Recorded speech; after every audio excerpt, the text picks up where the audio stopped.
और चलिए बात करते हैं एमआईएम के चीफ असदुद्दीन ओवैसी की, जो आज यानी शनिवार और कल रविवार को राजस्थान के दौरे पर है। ओवैसी ने आज राजस्थान में चुनाव का बिगुल फूंक दिया। भरतपुर में की गई अपनी रैली में ओवैसी ने जुनैद और नासिर की मौत पर पीएम मोदी के साथ ही राजस्थान की गहलोत सरकार को जमकर खरी खोटी सुनाई। ओवैसी ने यहां हिंदू राष्ट्र और धर्म संसद समेत तमाम मुद्दों को उठाया।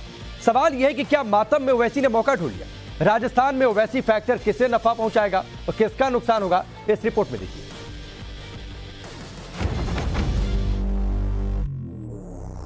ख्वाबों को अगर पूरा करना है, यकीनन ख्वाब देखो, मगर मुत्तहिद हो, इत्तेहाद पैदा करो।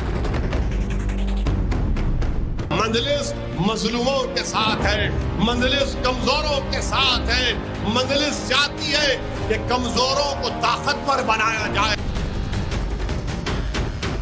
ये रोने का वक्त नहीं है, उठो और अपने हक के लिए लड़ो। आप देश को बुलडोजर से चलाना चाहते हैं, संविधान से नहीं चलाना चाहते। आप सिर्फ तोड़ना और बर्बाद करना चाहते हैं, जोड़ना नहीं चाहते। आप तीखे तेवर, तंज भरा अंदाज, लच्छेदार भाषण और कट्टरता वाला कार्ड। मजहब वाली मनमाफिक पिच मिले तो फिर हैदराबादी भाईजान सियासी बयानों के ऐसे ताबड़तोड़ शॉट मारते हैं कि हर गेंद बाउंड्री के पार जाकर गिरती है। बीजेपी के अध्यक्ष ने कहा कि हम उनको मिटा देंगे, मार देंगे जो टीपू सुल्तान का नाम ले रहे हैं। मैं टीपू सुल्तान का नाम ले रहा हूं, क्या करोगे तुम? बोलो, मारोगे मुझे? मिटा दोगे मुझे? बोलो कहां पर आऊं कर्नाटक में मारने के लिए? आ जाओ। ओवैसी भाईजान बिना वजह कहीं नहीं जाते। ओवैसी बगैर किसी मकसद के कुछ नहीं कहते। हैदराबादी भाईजान के हर एक्शन के पीछे होती है राजनीति। उठो और अपने हक के लिए लड़ो।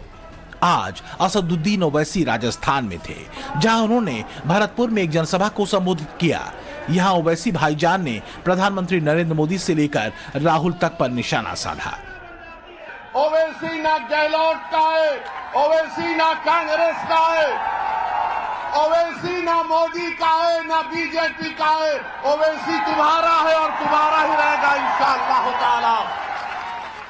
और ओवैसी किसी को अपना आका मानता है तो मोहम्मद मुस्तफा सल्लल्लाहु अलैहि वसल्लम को। ओवैसी के सामने कोई वजीर आजम और कोई प्रधानमंत्री या चीफ मिनिस्टर को अहमियत नहीं रखता, क्योंकि सब बराबर हैं।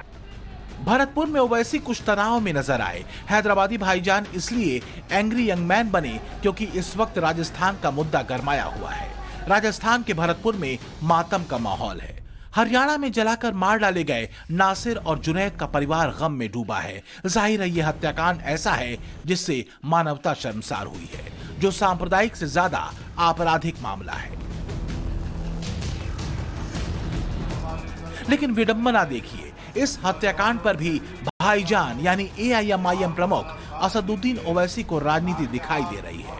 बीते 2 दिनों से इसके लिए वो माहौल बना रहे हैं और बीजेपी को कटघरे में खड़ा कर रहे हैं। देश के प्रधानमंत्री बस करिए, कब तक झूठ बोलेंगे? सबका साथ, सबका विकास, सबका विश्वास, प्रयास। अरे इंसानों को पकड़कर मारकर उनको जला दिया जा रहा है। भारत के प्रधानमंत्री, आप इनको रोकेंगे या नहीं रोकेंगे? अगर नहीं रोकेंगे तो फिर रूल ऑफ लॉ खत्म हो जाएगा, संविधान कमजोर पड़ जाएगा।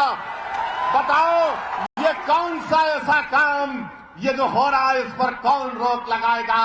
भारत के प्रधानमंत्री इस पर कुछ नहीं बोलेंगे। भारत के प्रधानमंत्री इन जालिमों के ऊपर कुछ नहीं बोलेंगे, चाइना पर कुछ नहीं बोलेंगे। ओवैसी की इस कवायद का मकसद राजस्थान के भरतपुर और हरियाणा बॉर्डर से लगे इलाके में मुस्लिम मतदाताओं को रिझाना है। असल में मेवात से राजस्थान के साथ हरियाणा के नूह, पुन्हाना, फिरोजपुर, झिरका सीटों पर भी मुस्लिम मतदाता निर्णायक भूमिका में रहते हैं। ऐसे में चुनावी जमीन तलाश रहे ओवैसी के लिए यह इलाका और भी अधिक महत्वपूर्ण है। राजस्थान में इसी साल विधानसभा चुनाव होने हैं। माना जा रहा है कि ओवैसी राजस्थान की 40 मुस्लिम बहुल सीटों को टारगेट करना चाहते हैं।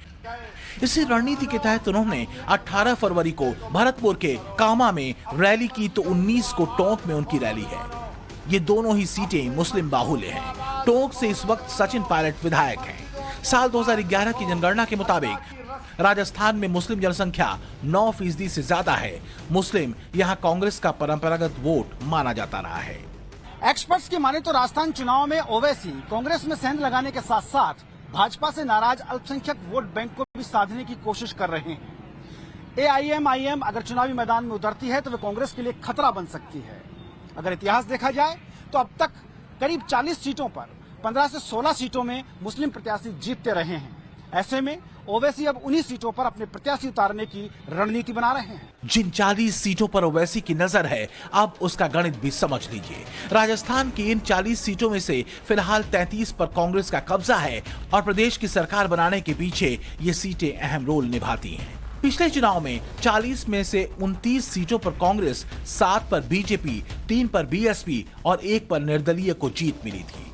अभी बीएसपी और निर्दलीय कांग्रेस के साथ हैं। आपने ये देखा होगा कि अब ओवैसी के निशाने पर बीजेपी के साथ साथ कांग्रेस भी रहती है। इसकी वजह यही है कि ओवैसी खुद को कांग्रेस के विकल्प के तौर पर पेश करना चाहते हैं, इसलिए वो बीजेपी के साथ अब कांग्रेस पर भी हमलावर रहते हैं। इनकी जबान से आप जरूर सुनेंगे कि ओवैसी पर यकीन मत करो, ओवैसी वोट काटने आया है। अरे कांग्रेस के लोगों सुनो, पिछले 2018 में तुमने राजस्थान में कामयाबी हासिल की थी। जब लोकसभा का इलेक्शन 4-5 महीने के बाद हुआ तो तुम एक लोकसभा की सीट नहीं जीत सके। जब क्या ओवैसी आया था या ओवैसी का जिन आया था या कौन आया था बताओ उस वक्त। और खुद मुख्यमंत्री के बेटे चुनाव हार गए। मगर आप देखेंगे कि आज के हमारे इस तकरीर के बाद कल से कांग्रेस के चूहे अपने बिलों से निकलेंगे। सुना आपने, ओवैसी मुस्लिमों को अब कांग्रेस से रोमांस खत्म करने की नसीहत देते हैं। हालांकि नेशनल से लेकर इंटरनेशनल स्तर तक देश का कोई भी टॉपिक हो, ओवैसी बहुत खुलकर बोलते हैं और ज्यादातर निशाने पर होते हैं संघ और प्रधानमंत्री नरेंद्र मोदी। कि अपने ख्वाबों को अगर पूरा करना है, यकीनन ख्वाब देखो मगर मुत्तहिद हो, इत्तेहाद पैदा करो। और मंजलिस मजलूमों के साथ है, मंजलिस कमजोरों के साथ है। मंजलिस चाहती है कि कमजोरों को ताकतवर बनाया जाए।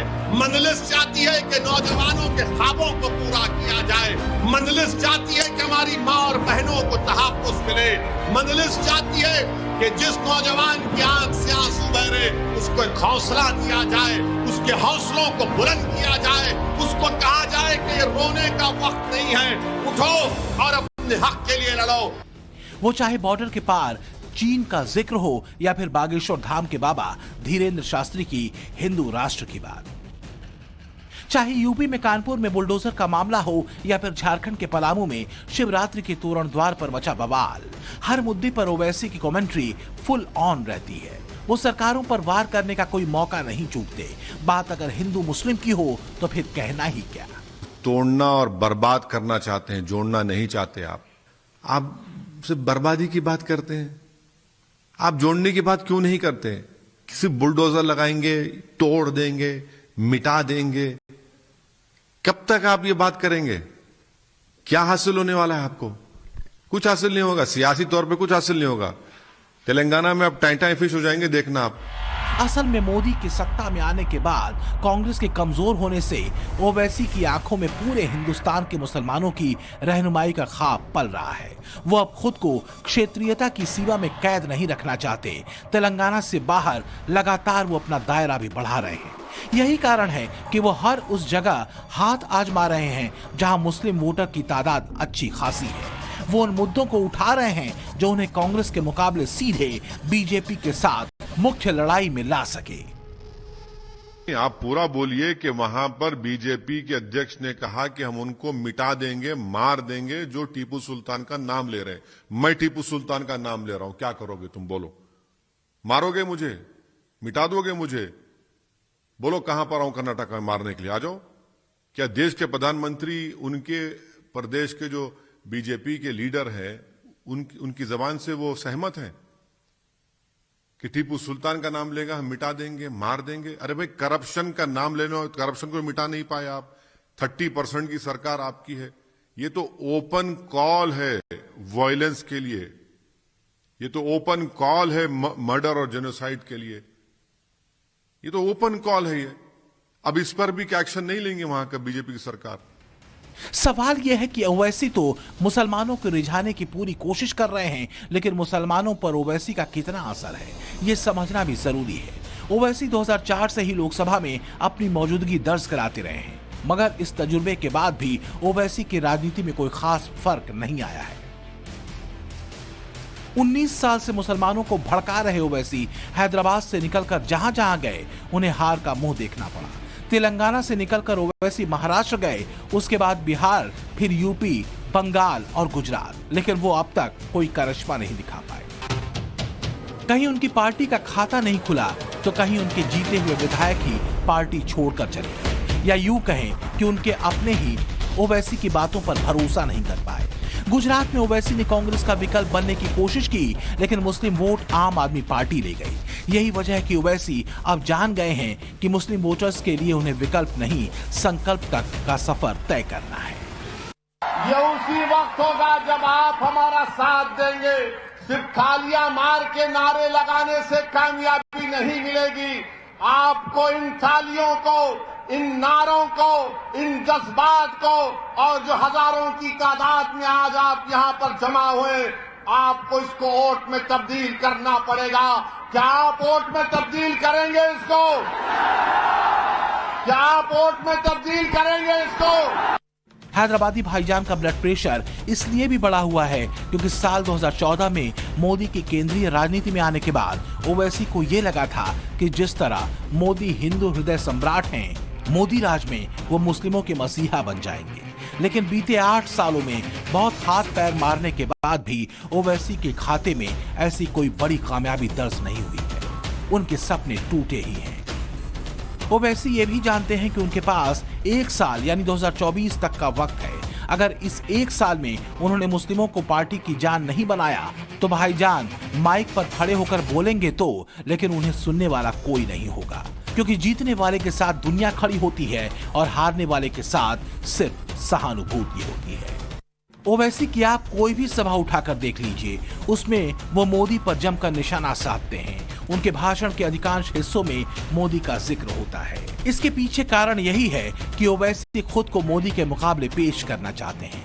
हाँ, ये अलग बात है कि मोदी ने आज तक अपनी जुबान से ओवैसी का नाम नहीं लिया है, क्योंकि दोनों का मुकाबला है भी नहीं। ओवैसी का बीपी इसलिए भी बढ़ा रहता है कि अब मुस्लिम भी धीरे धीरे मोदी योगी को पसंद कर रहे हैं। इन आंकड़ों में आप इस बात के सबूत देख भी सकते हैं। साल 2009 के लोकसभा चुनाव में बीजेपी को सिर्फ 4% मुस्लिम वोट मिले, मगर 2014 में यही आंकड़ा 8% पहुंच गया। 2019 के लोकसभा चुनाव में 8% मुसलमान मोदी के साथ खड़े रहे। अभी पसमानदा मुसलमानों का झुकाव मोदी की तरफ देखने को मिला है, क्योंकि मोदी सबका साथ सबका विकास में यकीन रखते हैं। उन्होंने मुसलमानों के लिए कई योजनाएं चलाई हैं। इसमें कोई शक नहीं कि ओवैसी का आक्रामक अंदाज खूब सुर्खियां बटोरता है। वो जब रौ में होते हैं तो माहौल बनता है, हर बात सुनने लायक होती है। अपने दांव से वो कांग्रेस जैसी पार्टी को नुकसान तो पहुंचाते हैं, लेकिन खुद के लिए कुछ खास अर्जित नहीं कर पाते। ब्यूरो रिपोर्ट, टाइम्स नाउ, नव भारत।